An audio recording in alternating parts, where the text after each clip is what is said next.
For 33 years, I prepared Christmas Eve dinner, only to be told I was no longer of any use. The message arrived when I least expected it, while I was arranging the final details on a table I knew would be empty once again. Today, I'm going to tell you something I never thought I would tell. And if you, for just a second, feel like this sounds familiar, I only ask that you leave a like and subscribe. You'll be helping me to continue unburdening myself. My name is Eleanor, and I live in a 2-story house in a quiet neighborhood in Chicago. That morning, on the 24th of December, I woke up as I always do, at 6 o'clock sharp, with aching joints and a heart heavy with a hope that no longer made sense to hold on to. My faded floral robe dragged across the cold tile floor, and my worn-out slippers made that dry sound that echoes in empty houses. The kitchen smelled of bleach and loneliness. On the wooden table, I had left the shopping list for Christmas dinner prepared. A standing rib roast, a honey-baked ham, pecan pies from a local bakery, festive Christmas cookies. The same dishes I had cooked for more than 3 decades, hoping that my son Michael, my daughter-in-law Jessica, and my 2 grandchildren would come for dinner. But deep down in my soul, I already knew what was going to happen. The phone rested silently on the small table in the living room, next to the family photographs I had placed with so much love years ago. In the largest one, Michael was hugging me on his wedding day, smiling with a joy I thought would last forever. Jessica looked radiant in her white dress, promising me she would treat me like a second mother. "Eleanor, you will never be alone as long as we are here," she had whispered in my ear during the reception. What a painful lie that promise turned out to be. I dialed her number with trembling fingers. The first call went straight to voicemail. The second one did too. On the third, Jessica answered with a tone that chilled my blood. "What do you want now, Eleanor?" "Honey, I just wanted to confirm the time for dinner. I've had the roast in the oven since 5 in the morning, and I made those sugar cookies that Michael loves so much. Look, I told you last year and the year before, we're not coming. You've already lived your life. Now let us live ours in peace. We have dinner at my parents' house, where there's a real family atmosphere. Not like your house, full of old photos and depressing memories." I felt as if a knife had been plunged into my chest. My fingers involuntarily released the photograph I was holding in my free hand. The glass shattered against the tile floor. "But, Jessica, they're my grandchildren. It's Christmas Eve. I just want to see them." "Your grandchildren are fine without the dramatic grandmother who's always crying and complaining about everything. Caleb and Chloe need joy, not pity, and Michael agrees with me. He's tired of your melodramas too. Is Michael there? Can I speak with him?" An eternal silence. Then, my son's harsh voice. "Mom, that's enough. Every year, it's the same story. Jessica is right. You've always been so intense, so smothering. We need our space. Besides, my kids need to grow up without emotional baggage. Your house smells old. It smells like sadness. That's not the environment we want for them." The words of my own son pierced me like broken glass. Your house smells old. It smells like sadness. The house where he had grown up, where he had played catch in the backyard, where he had cried when his hamster died, where he had brought Jessica for the first time to introduce her as his girlfriend. "Michael, I'm your mother, and I'm a father now. My responsibility is to my family. You've served your purpose. Now it's time to rest." He hung up. I stood motionless, holding the receiver to my ear, listening to the intermittent dial tone that confirmed the connection had been cut. Just as every real bond with the family I had created, nurtured, and loved for 47 years had been cut, the roast was burning in the oven. The smell of scorched meat mixed with the cinnamon aroma of the Christmas sweets I had prepared the night before. I walked to the kitchen like a ghost, turned off the oven, and took out the pan. The skin on the roast was black, completely ruined, just like my hope. I sat on the kitchen floor, surrounded by the pieces of the broken frame, and for the first time in years, I didn't cry. I had no more tears to shed. There was only emptiness, a black hole where the heart of a mother and grandmother used to beat. In that terrible stillness, I began to remember. I remembered the sleepless nights when Michael had a fever as a child. I remembered the loans I took out to pay for his engineering degree. I remembered the $50,000 I took from my savings to help them with the down payment on their condo in Lincoln Park. I remembered the afternoons I spent watching Caleb and Chloe when they were babies so Jessica could go back to work. Above all, I remembered the last 33 Christmases, eating alone, waiting for a call that never came, a text that was never sent, a visit that never materialized. As I sat on the cold floor, surrounded by broken glass and broken dreams, something began to change inside of me. A small seed, barely perceptible, but real. For the first time in decades, I wasn't blaming myself. I wasn't asking myself what I had done wrong to deserve this abandonment. Instead, I was asking myself something completely different. Why had I allowed them to treat me like this for so long? Outside, the bells of St. James Church began to ring, announcing that Christmas Eve had officially arrived. Neighbors greeted each other on the street, loaded with gifts and smiles. Children ran in their new coats, and families headed toward houses where tables full of love and hot food awaited them. I was still sitting in my empty kitchen, but something was being born inside me, something that had been waiting 33 years to awaken. That night, I couldn't sleep. I lay awake in the master bed I had shared with my husband, Arthur, for 20 years, staring at the water stains on the ceiling that I had never dared to fix because I had to save for the grandchildren's expenses. The heat was on low, as always, because every dollar I didn't spend on myself was a dollar I could send to Michael's account when he asked for help. And boy, had he asked for help over the years. I closed my eyes, and the images came like a painful avalanche. I remembered that February morning in 2010, when Michael showed up at my door with red eyes and a crumpled paper in his hand. It was a foreclosure notice. His consulting firm had just gone bankrupt, and he had co-signed a personal loan for $80,000. "Mom, I'm going to lose everything," he had cried like a child who had fallen off his bike. "Jessica is pregnant with Caleb. We can't end up on the street. Only you can help me." I didn't have $80,000, but I had the house. I mortgaged it without a second thought, putting it up as collateral so the bank would lend my son the money. Arthur had died 3 years earlier, and that house was the only thing I had left of him. But what was an empty house compared to the happiness of my only son? "I'll pay you back, Mom. I swear." In 2 years, tops, he had promised as he signed the papers that turned my home into a mortgaged property. 14 years had passed. The mortgage was still not fully paid off. But it wasn't just that. In 2012, when Chloe was born, Jessica had come to see me with that charming smile she knew how to put on when she needed something. "Eleanor, dear, we need your help again. The kids need to go to a good, private school. It costs $800 a month each, but it's an investment in their future. You understand, right? As a grandmother, you want the best for them. $800 for each grandchild. $1,600 a month.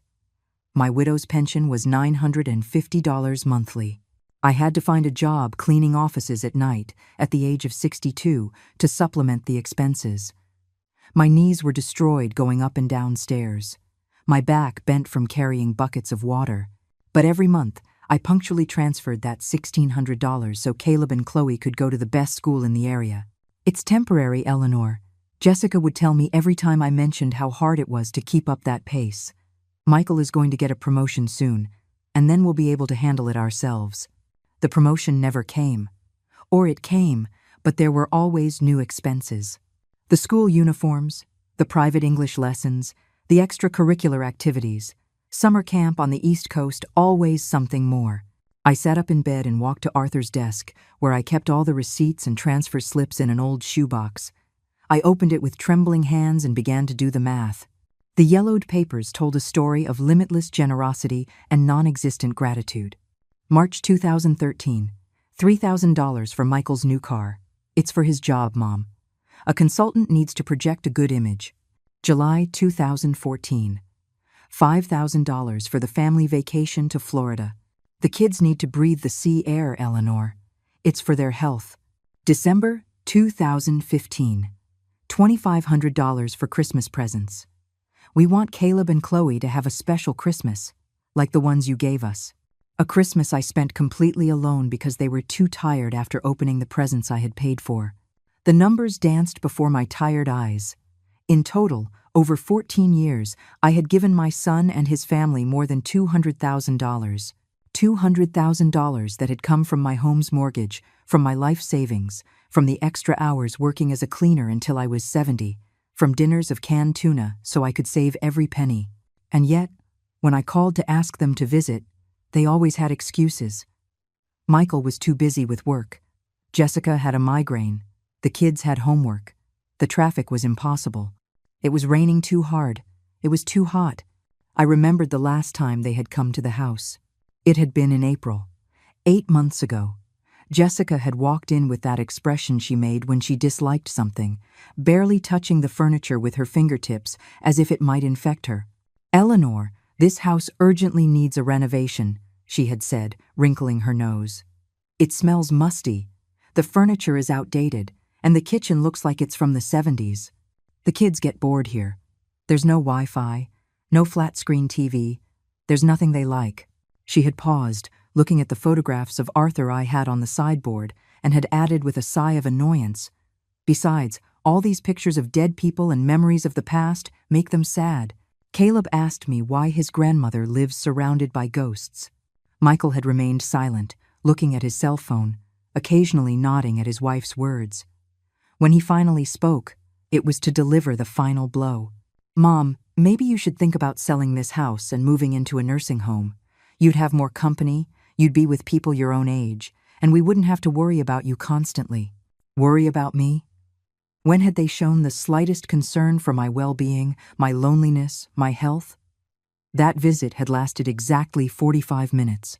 They had left after a quick coffee, taking the honey-baked ham I had bought especially for them. Caleb, who was 13 at the time, had come over to say goodbye and had whispered in my ear, "Grandma, why does Mom say your house smells weird? I like the smell of the cookies you make." But Jessica had called him before I could answer. "Caleb? Let's go. We're going to be late for your cousin's birthday." There was no cousin's birthday. I knew because the next day, Jessica had posted photos on Facebook of them having dinner at a Japanese restaurant in downtown Chicago. An expensive restaurant. A restaurant I had indirectly paid for with my monthly transfers. I went back to bed with the box of receipts in my hands, feeling like an idiot. An old idiot who had mistaken being useful for being loved. An idiot who had believed that money could buy the affection of her own family. Outside, Chicago was slowly waking up on this Christmas day. The first buses were running down Michigan Avenue, carrying the few people who had to work on this holiday. The bakeries would soon open to sell holiday pastries to families who would celebrate together. Families that truly loved each other, not like mine. I lay there, clutching that box full of proof of my own foolishness. And for the first time in my life, I wondered what would have happened if I had said no. If I had kept my money for myself. If I had fixed the water stain on the ceiling. If I had bought new clothes. If I had traveled. If I had lived. But it was too late for those questions. Or so I thought then. The dawn light filtered through the faded curtains as I finally closed my eyes. In my dreams, Arthur said something to me that I couldn't remember upon waking, but it left a strange feeling in my heart, as if something was about to change forever. The days after Christmas passed in a gray haze. I would get up, have coffee and toast for breakfast, watch the morning news where they talked about Christmas cheer and family gatherings, and then I would sit on the sofa for hours, looking out the window at the neighbors returning from their celebrations, loaded with bags of leftovers and gifts. Mrs. Carroll, who lived in the apartment across the street, had had her 3 daughters visiting all week. From my window, I could see them coming and going, how the grandchildren ran down the hallway, how she smiled on the balcony as she hung the laundry she had done for the whole family. Her face radiated that satisfaction that only solid family bonds provide, that peace I had lost so long ago I couldn't remember what it felt like. On December 28th, I received a message that would change everything forever. I was making myself a cup of chamomile tea when my cell phone buzzed. A WhatsApp message from Jessica. My heart involuntarily sped up, as it always did when I received news from the family. Maybe they had reflected on Christmas. Maybe they wanted to apologize. Maybe the kids had asked about me. I opened the message with trembling hands. "Michael, don't forget to tell your mother to transfer us the $2,000 for the New Year's trip to Aspen. With everything we've spent on Christmas, we're short. And tell her not to be dramatic like always. We know she has money saved up. These old women always say they have nothing, but then the savings appear. Tell her if she doesn't help, the kids won't be able to ski and it will be her fault. I froze reading those words. The message wasn't for me. Jessica had sent it to the wrong chat, sending it to me instead of Michael. But there was more. I kept reading, and every word was like a lash. By the way, I told your sister Margaret that your mom is making up the loneliness thing to manipulate us. That she chooses to be alone because she's a bitter person. Margaret told me her mother-in-law is the same way, that these old women play the victim to get attention. Your mom could go out, join clubs, have a social life, but she prefers to stay home crying to make us feel guilty. The letters blurred before my eyes. I had to sit down in a kitchen chair because my legs were trembling, but there was still more. The last paragraph destroyed me completely. Good thing I found that nursing home out in the suburbs that only costs $1,200 a month. When she dies, we can sell her house, pay for the home for a few years, and keep the rest. The kids need an inheritance, not to support an old woman who only knows how to complain. I already talked to Caleb and explained that Grandma is getting old and that it's normal for grandparents to go live with other old people. He told me he didn't care. I remained motionless for I don't know how long. The chamomile tea grew cold in the cup without me noticing. The words echoed in my head like a nightmare. When she dies, only knows how to complain. He didn't care. My own daughter-in-law had spoken to my 13-year-old grandson about my death, as if it were something desirable, planned, a solution to their financial problems. She had calculated how much it would cost to get rid of me and how much money they would have left over. And Caleb, my beloved grandson, whom I had cared for as a baby, whom I had taken to Lincoln Park hundreds of afternoons, for whom I had bought all his school books and uniforms, had replied that he didn't care if they locked me away in a home. He didn't care. I reread the message once, twice, 3 times, hoping I had misunderstood, but the words were there, crystal clear, brutal in their honesty. It wasn't a message written in anger. It was a calculated conversation, a cold planning of my future without consulting me, without considering me, without caring what I felt or wanted.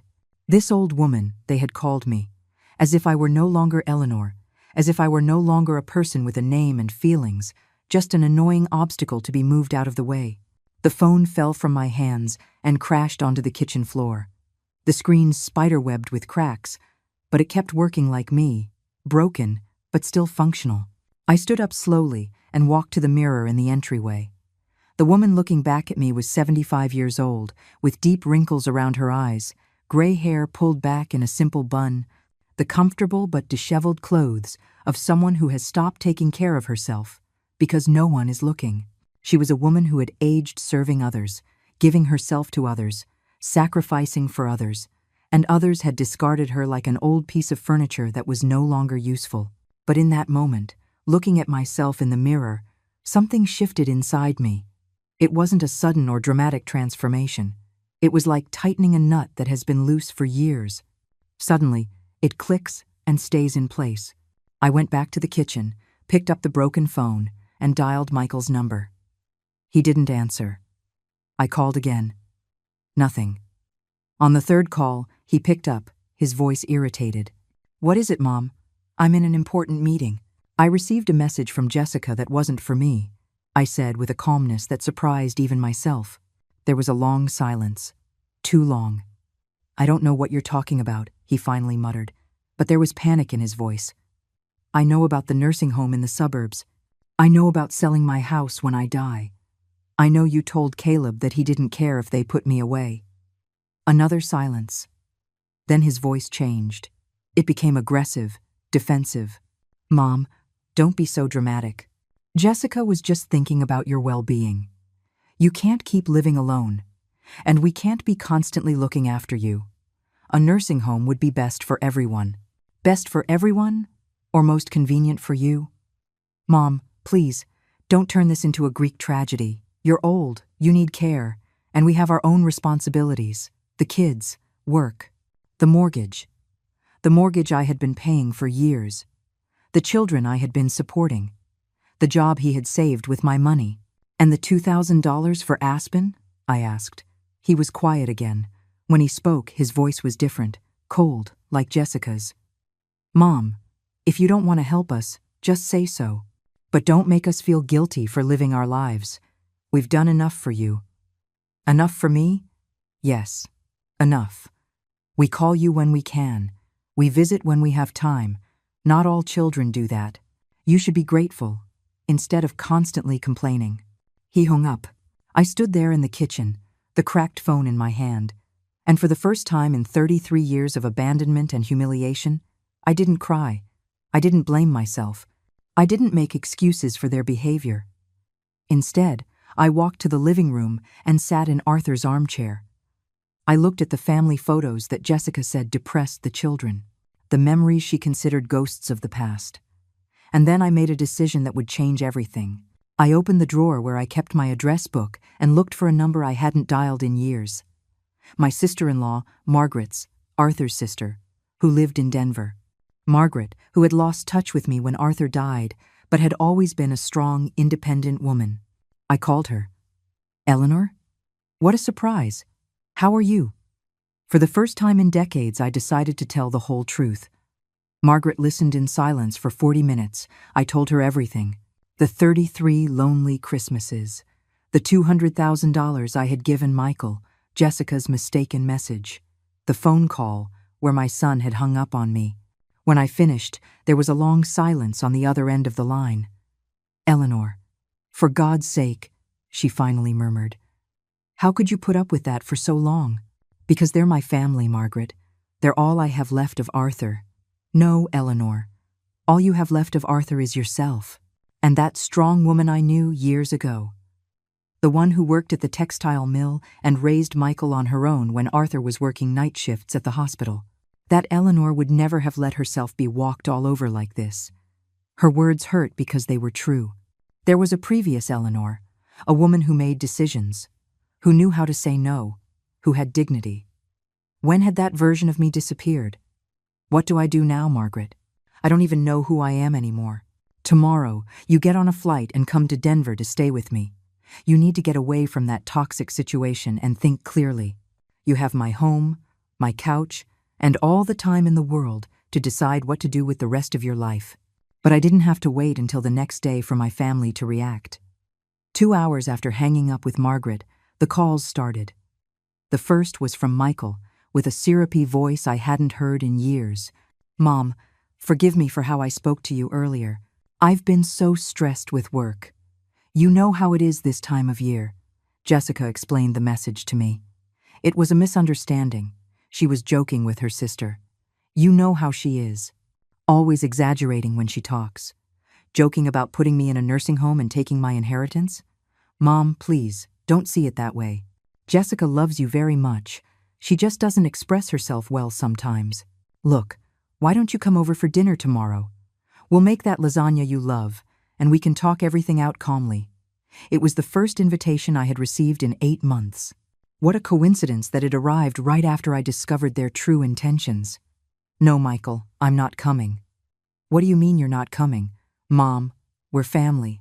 We talk about these things face to face, not over the phone.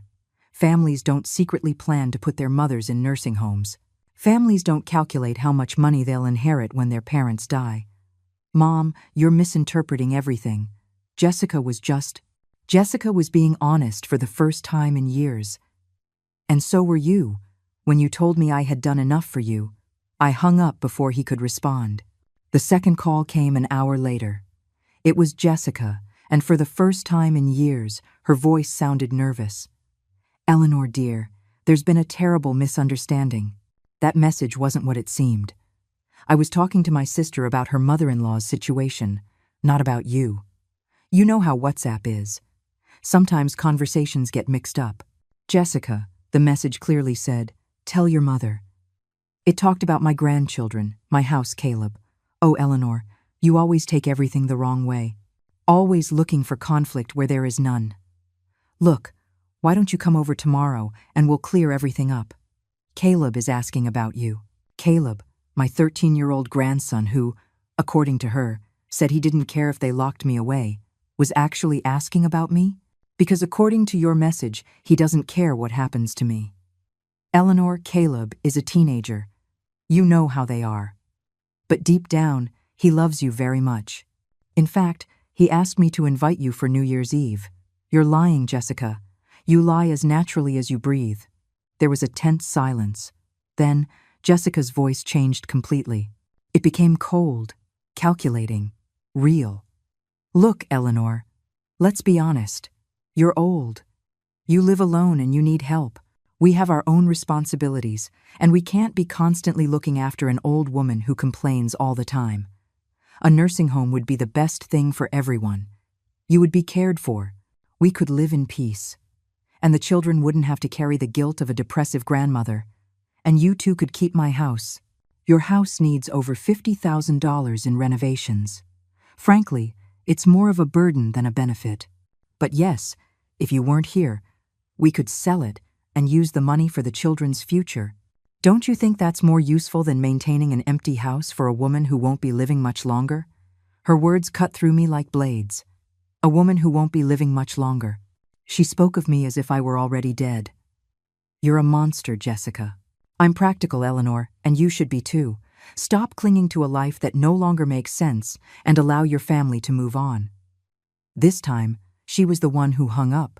I was left trembling on the couch, the phone in my hand. In less than 3 hours, I had seen the two faces of my family. The sweet, manipulative mask they put on when they needed something, and the real, cruel, and calculating face they showed when they felt exposed. But it wasn't over. At 9 o'clock at night, my doorbell rang. Through the peephole, I saw Caleb, my grandson, with a backpack on his shoulder and a troubled look on his face. Behind him, Michael was gesturing from the car, telling him what to say. I opened the door. "Hi, Grandma," Caleb said with a forced smile. "Mom told me you misunderstood some things, and Dad brought me over so we could talk." I looked toward the car. Michael waved at me as if nothing had happened, as if he hadn't hung up on me twice in one day. "Can I come in?" Caleb asked. I let him in. He sat on the couch with the stiffness of someone carrying out a mission he doesn't fully understand. "Grandma, Mom says you're upset because you think we don't love you, but that's not true. I love you a lot." "Really, Caleb?" "Yeah, of course. And Dad says that if you want, you can come with us to the mall next weekend. We could go to the movies." The poor boy recited the words like an actor who has memorized a script, but his eyes wouldn't meet mine, and his hands nervously fiddled with the zipper of his backpack. "Caleb, has your mother told you anything about a nursing home?" The boy stiffened. His cheeks turned red. She. "Well, tell me the truth, son. Mom said that maybe it would be better if you lived with people your own age, that you'd have more company, and that we could visit you on weekends. And what do you think about that?" Caleb looked down. When he spoke, his voice was barely a whisper. "Mom says that old people get sad when they live alone, and that they're better off in nursing homes. She says it's normal, that all grandparents go there when they get really old." "And do you think I'm really old?" "I don't know, Grandma. Mom says you are, that you can't take care of yourself anymore." I looked at this 13-year-old boy, indoctrinated by his mother to see me as a burden, as a problem to be solved. Caleb had been my darling for years, but now I saw in his eyes the indifference that Jessica had patiently sown. "Caleb, do you know how much money I've spent on your education all these years? Mom says money doesn't matter, that grandparents have an obligation to help their families. And what obligation do you have to me?" He shrugged. "I don't know, visit you, I guess." "Oh. When was the last time you visited me without your parents making you?" Caleb thought for a long moment, frowning. "I don't remember," he finally admitted. And in that honest answer from a 13-year-old boy, I understood that I had lost my family long before that day, that for years I had been buying attention with money, confusing obligation with affection, emotional blackmail with love. "Caleb, tell your father he can go. You can stay a little longer if you want, but not because he asked you to, but because you really want to be with me." The boy looked toward the window, where Michael's car was still waiting. "Honestly, Grandma, I have an online PlayStation game with my friends at 10. If you don't mind, I didn't mind. Nothing mattered to me in the way it had before." "Of course, son, go on." Caleb got up with visible relief and headed for the door. Before leaving, he turned and gave me a quick kiss on the cheek, like someone following protocol. "See you later, Grandma." See you later, Caleb. I watched him get into the car and drive away with his father. I closed the door and leaned against it, processing what had just happened. In a single day, I had seen the whole truth. My family had shown me, without their masks, who they really were and what place I held in their lives. I was not the beloved grandmother, nor the respected mother, nor the woman who deserved dignity. I was a walking bank account, an obstacle between them and my inheritance, a nuisance to be managed as efficiently as possible. But I had also discovered something more important, that I was no longer afraid to see them for who they were. And that, surprisingly, made me feel free for the first time in decades. That night, I slept for 7 hours straight for the first time in years. I didn't wake up at 3 in the morning, worrying if Michael might need money for some unforeseen expense. I didn't get up at 5 thinking about what I could cook to tempt them to visit. I didn't spend the night replaying conversations I never had, imagining ways to win back an affection that never existed. I woke up at 8:30 in the morning on December 30th with a strange feeling in my chest. It took me a few minutes to identify it. Peace. A deep sense of peace. Like when you finally stop fighting a current that's dragging you under and decide to swim in another direction. I got up. I took a slow shower. And for the first time in months, I put on the blue blouse I had bought last year and had never dared to wear because it was too elegant for being home alone. I looked at myself in the mirror and saw a 75-year-old woman who had the right to dress nicely for herself without needing to impress anyone or justify her decisions. I ate breakfast at the dining room table instead of standing in the kitchen, as I had done for years out of habit. I put out the good tablecloth, took out the porcelain dishes I saved for special visitors, and prepared a breakfast like the old days. Coffee with milk, toast with tomato and olive oil, fresh orange juice. I took my time, savored every bite, and didn't turn on the television to fill the silence. The silence no longer scared me. After breakfast, I did something I had been putting off for years. I called the bank. "Good morning. How can I help you?" "Good morning, my name is Eleanor Morales. I need to cancel all the automatic transfers from my account." "One moment, please. Are you referring to automatic bill payments?" "No, I'm referring to the transfers I make every month to my son Michael Morales' account." There was a pause. I heard the clacking of a keyboard. "I see you have monthly transfers set up for the amount of $1,600. Do you wish to cancel them?" "Yes, all of them. And I also want to be notified if anyone tries to make charges to my account without my express authorization. I want to sign whatever is necessary so that no one but me can touch my money." "Of course, Mrs. Morales. Could you stop by the branch this morning? You'll need to bring your ID and sign some documents." I grabbed my purse, left the house, and walked to the bank branch on Clark Street. The Chicago air was cold but crisp, and every step felt like a small victory. I wasn't going to the bank to withdraw money for others, but to protect my money for myself. The manager, a young woman named Lauren, greeted me professionally and explained all the changes I could make. "Mrs. Morales, I also see that you have a mortgage on your home that is almost paid off. There's only about $15,000 left. With the savings you have in your account, you could pay it off completely if you wish. $15,000. An amount that would have once seemed impossible to gather, but that I now had available because I hadn't sent transfers to my family for a month. Yes, I want to pay off the mortgage. Today. Perfect. I can also set up a new debit card with higher security limits, and I recommend you activate SMS notifications for any activity on your account." While Lauren prepared the paperwork, she gave me a piece of information that left me frozen. "By the way, I see that last month there was an attempt to access your online account from another device. The system blocked it automatically. But do you know anything about that?" "No, I don't have an online account. I don't know how to use those things. Someone tried to access it using your personal information. Probably someone who knows your social security number and other basic details. Have you shared that information with any family members?" "Michael." Of course, it was Michael. He had tried to get into my online bank account to see exactly how much money I had, or worse, to make transfers without me noticing. "Yes, I know who it was," I murmured. "Can you do anything to prevent it?" "It's already been done. We've changed all your security credentials and set up a 2-factor authentication system." No one will be able to access it without you personally authorizing each transaction. I left the bank feeling like a different woman. For the first time in years, my money was truly mine. My house was completely mine, and my decisions were exclusively mine. On the way home, I stopped at the Green City Market. It had been months since I'd gone, having fallen into the routine of buying only the essentials at the supermarket next door. But that day I wanted good tomatoes, real prosciutto, artisanal olives, and a sharp cheddar cheese. For how many people? Beautiful? The man at the deli counter asked me. For one, I replied without shame. For me, that's great. A woman who takes care of herself. I like to see that. I bought ingredients to make myself a real dinner, not a survival meal. I bought flowers for the living room table.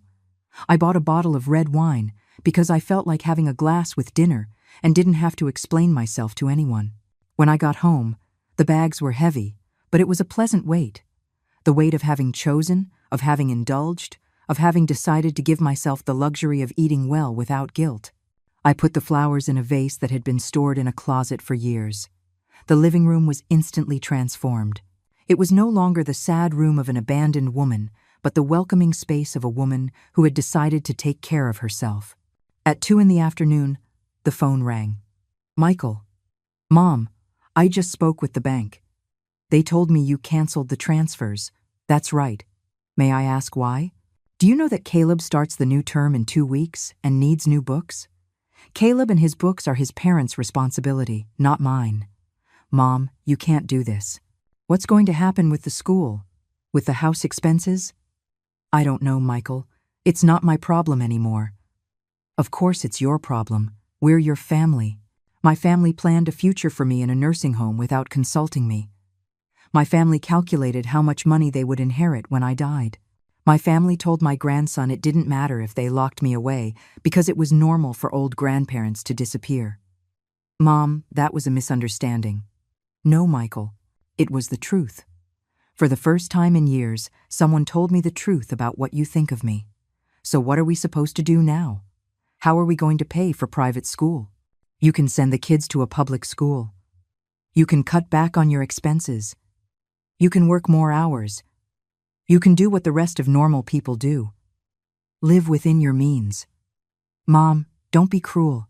Jessica is pregnant again. She can't work more hours. Jessica was pregnant. Another mouth to feed. Another child I would have to support while they took the credit for being parents.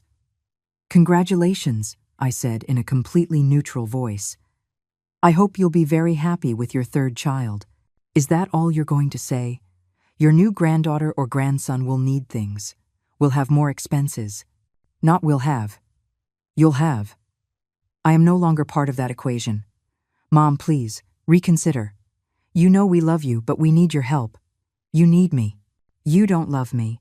And for the second time in 2 days, I hung up on my son. But this time, instead of feeling guilt or sadness, I felt something completely new. Pride. That evening, I prepared the most elaborate dinner I had cooked in months. Roasted vegetables, grilled steak with peppers, and for dessert, homemade pudding just like I used to make when I was young. I poured myself a glass of wine, put classical music on the radio, and dined slowly, savoring every bite. There was no one waiting for me at home to ask why I was late.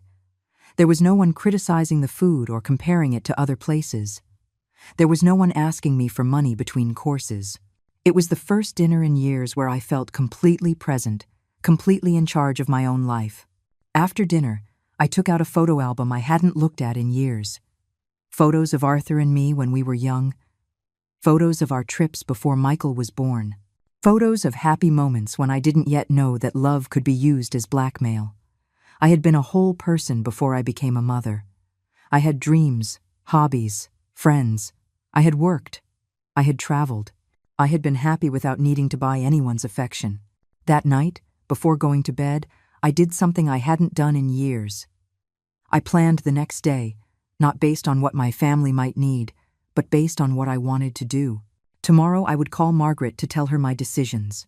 Tomorrow I would go to the library to see what workshops they offered for people my age. Tomorrow I would start rebuilding the life I had abandoned for a family that had never valued me.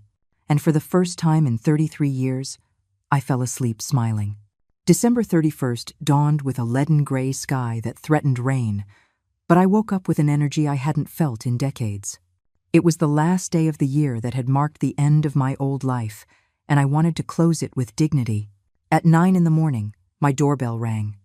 Through the peephole, I saw Jessica, but this time she wasn't alone. She was holding Chloe's hand, my 11-year-old granddaughter, and behind them was Michael, carrying a suitcase. I opened the door but didn't step aside to let them pass. "Eleanor, we need to talk," Jessica said in a trembling voice. Her eyes were swollen as if she had been crying all night. "Please, let us in. It's cold out here." "Hi, Grandma," Chloe murmured, looking at me with big, confused eyes. The poor thing didn't understand what was happening. "Hello, sweetie," I replied, stroking her hair. Whatever poison her parents had put in her head, she was still an innocent child. "Mom, please," Michael insisted. "We need to talk to you urgently."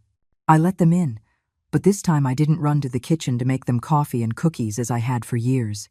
I stood in the living room, waiting to hear what new drama they had come to perform. Jessica perched on the edge of the sofa, nervously wringing her hands. Michael dropped the suitcase on the floor with a thud that echoed through the house. "Eleanor, we talked a lot last night," Jessica began, "and we realized we've made terrible mistakes, that we've treated you badly, that we haven't appreciated you." "Mom, it's true," Michael added. Jessica opened my eyes. "She made me see how selfish we've been with you." I looked at the two of them, performing this little play, and I couldn't help but smile bitterly. Did they really think I was foolish enough to swallow such a performance? Is that so? And what suddenly made you change your minds? Jessica looked down. "Well, it's just that, when you canceled the transfers, we realized how much we depended on you, and that made us reflect on how unfair it was." "You didn't realize how much you needed me," I corrected. "You realized how much you needed my money, which isn't the same thing." "Mom, don't be so harsh," Michael muttered. "We admit our mistakes. That's why we've come to ask for your forgiveness." "And the suitcase?" An uncomfortable silence filled the living room. Jessica and Michael exchanged a quick glance. "Well," Jessica finally said, "it's because we also wanted to propose something as a gesture of goodwill." "What gesture?" "That I come to live with you," Jessica announced with a forced smile. "To take care of you, to keep you company. That way you won't be alone, and we can have peace of mind knowing you're well looked after." I stared at her in disbelief. Had she really just offered to move into my house, as if it were a favor she was doing me? And Michael? "He would stay with the kids at our apartment," Jessica explained quickly. "At least until the baby is born. Then we'd figure out how to organize things." "I see. And who would pay the bills for this house with Jessica living here?" Another guilty silence. "Well, you have your pension," Michael muttered. "And we could help out where we could. With my money," I finished the sentence. "Because without my monthly transfers, you can't help with anything." "Eleanor, don't look at it like that," Jessica pleaded. "Think of it as an opportunity for us to be a real family.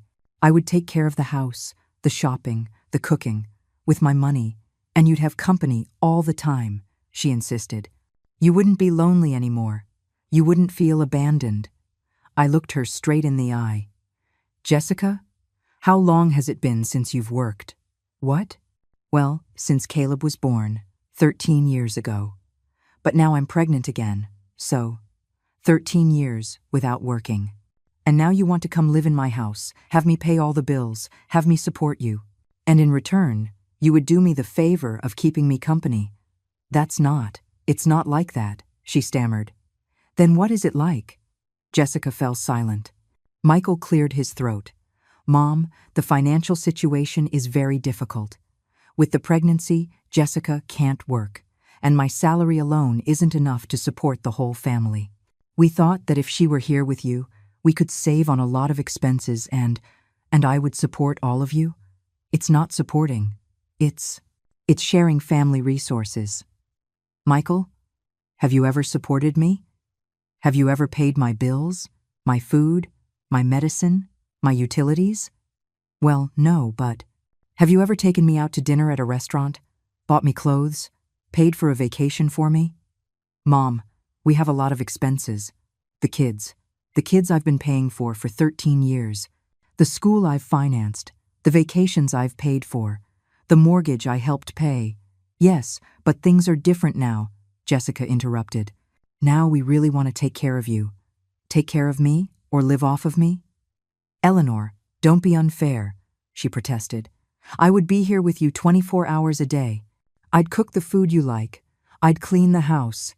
I'd help you with everything you need. Like a housekeeper? Like a daughter taking care of her mother-in-law. I started to laugh. A bitter but liberating laugh. Jessica, you have never treated me like a mother. Not even like a person. For 13 years you've treated me like a walking ATM. That's not true. Yes, it is. And now that the ATM is broken, you come offering yourself as a caregiver in exchange for me supporting you too. That's not it. Then what is it? Jessica fell silent, her cheeks flushed with shame and anger. Michael intervened. Mom, let's be practical. You're getting older, you live alone, and we need financial help. It's a solution that benefits all of us. Oh, really? And how exactly does it benefit me? You'd have company, care. You wouldn't be alone. Michael, I'm not alone by chance. I'm alone because you two abandoned me. Because for 33 years, you preferred to live your lives without including me. Because when I called you, you were always busy. Because when I invited you, you always had better plans. But it's different now, Jessica insisted. Yes, it's different now. Now you need me. Before, you only needed my money. Now, in addition, you need my house. That's not true. Jessica, how many times have you come to visit me this year just for the pleasure of being with me, without asking for money, without needing anything, just to spend time together? A deathly silence filled the room. And you, Michael? How many times have you come to see me just because you missed your mother? Another silence. But Chloe came, Jessica finally muttered, pointing to the girl who had remained silent all this time. Chloe likes being with you. I looked at my granddaughter, who was watching me with those big, sad eyes. Chloe, sweetie, do you like coming to Grandma's house? The girl looked nervously at her parents before answering. Mom says your house is very old and smells weird, she whispered. But I like the cookies you make. Jessica turned red. Chloe, don't say that. It's okay, I told the girl. You can tell the truth. Mom also says you're very dramatic and always complain about everything. But I don't think that. And what do you think?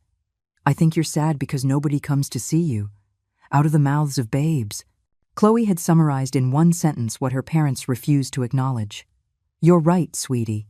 I have been very sad for many years. And you're not sad anymore? Now I'm starting to feel better. Jessica stood up abruptly. Eleanor, we need an answer. Are you going to help us or not? I looked at her with all the calm in the world. No. What do you mean, no? I am not going to support you. You are not coming to live in my house. I am not going to keep paying your bills. I am not going to continue being your financial solution. But we're your family, Michael stammered. A family that has treated me like a bank for 13 years. A family that planned to lock me in a nursing home to get my inheritance. A family that told a 13-year-old boy that it doesn't matter if his grandmother disappears. Mom, please? The answer is no, Michael. And it's final. Jessica grabbed the suitcase furiously. You're a selfish person. We offer to take care of you, and you refuse it. You're going to die alone and bitter. I'd rather die alone and in peace than live accompanied and exploited. She stormed toward the door like a fury. But before leaving, she turned to throw one last dart at me. Don't expect us to call you again. It's over. We gave you one last chance. Perfect, I replied with a smile. It was exactly what I had been waiting to hear. They left, slamming the door. Chloe looked back at me over her shoulder sadly before Jessica dragged her down the stairs. I was left alone in my living room, surrounded by a silence that, for the first time in years, didn't scare me. It was the silence of freedom. That night, as Chicago celebrated the arrival of the new year with fireworks and chimes, I toasted to myself with a glass of sparkling wine. For the first time in my life, I was completely alone on New Year's Eve. And for the first time in my life, it didn't hurt. It was the beginning of everything. The first days of January passed with a tranquility that felt strange but comforting. On January 2nd, keeping the promise I had made to myself, I called Margaret to tell her everything that had happened since our last conversation. "Eleanor, I can't believe it," she murmured after hearing the whole story. "They offered to have Jessica move in with you so you could support her. That's the height of cynicism. The worst part is that for a second, I actually considered if it would be better to accept," I admitted. "The habit of giving in is very strong. But you didn't give in. That's what's important." "No, not this time. And how do you feel now?" I thought before answering. How did I feel? It was hard to explain. I feel empty, but in a good way, like when you clean out a closet full of old things you don't use. At first it seems too empty, but then you realize you have space for new things. Exactly. And now you have to fill that space with things you actually want.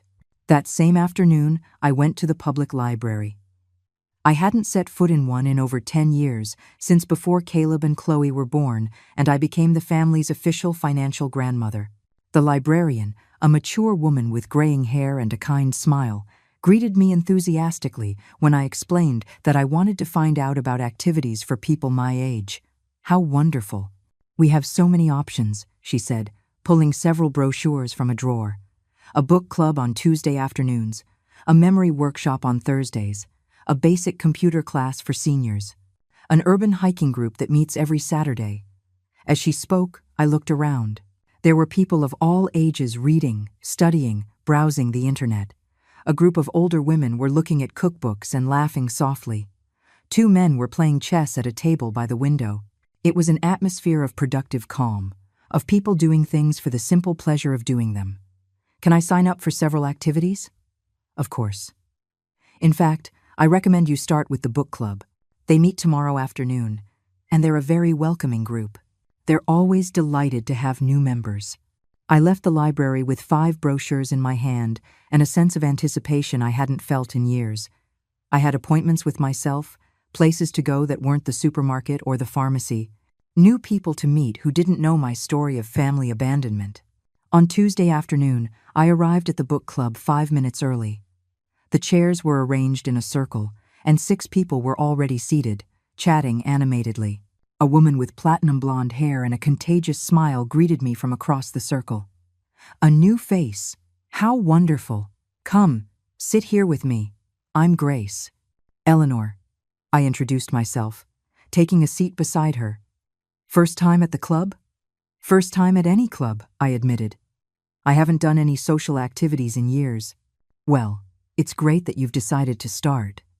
This group is fantastic. We've been meeting for 5 years and we're like a little family now." Family.